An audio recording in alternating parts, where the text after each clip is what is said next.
A história começou com um relato que circulava entre os familiares e conhecidos.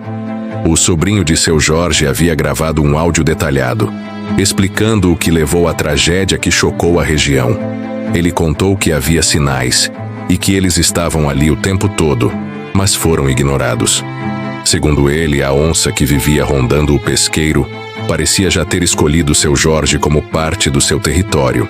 Ela não apenas aparecia por ali, ela monitorava seus passos dia após dia. Câmeras do local registraram a presença dela durante o dia, deitada próximo aos barcos, observando. Mas seu Jorge, homem de rotina simples e confiança tranquila, não via perigo. Ele acreditava que o animal se mantinha à distância e que só aparecia à noite. Talvez por isso, nunca imaginou que estava sendo observado tão de perto. Seu Jorge tinha uma rotina rígida. Acordava cedo por volta das 5 horas da manhã. Ia para a cozinha, preparava o café e esperava o dia clarear. Por volta das 6 ele saía em direção à passarela que levava aos barcos atracados no rio. Sempre fazia isso, dia após dia. A onça aprendeu essa rotina.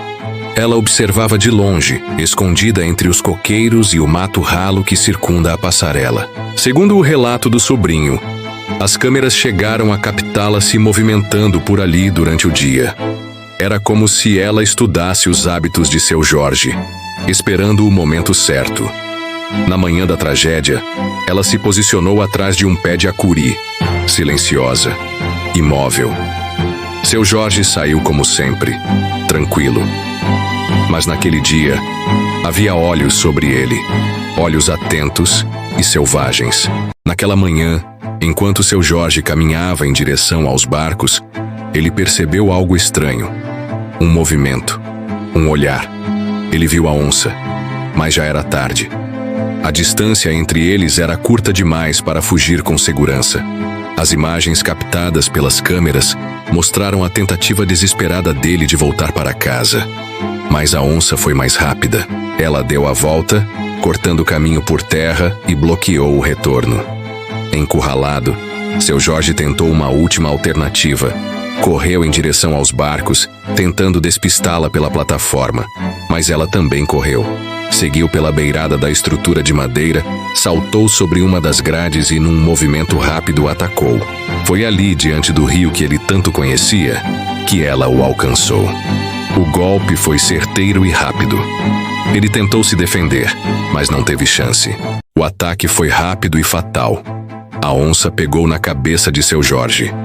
Mesmo que ele tivesse tentado fugir para casa, a distância era grande demais. Ele sabia que não teria tempo.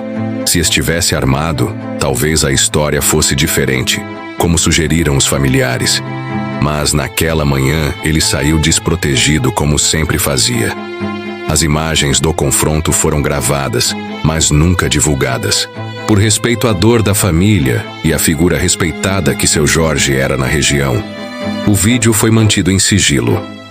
Uma prova silenciosa da força da natureza e da falha humana em reconhecer o risco.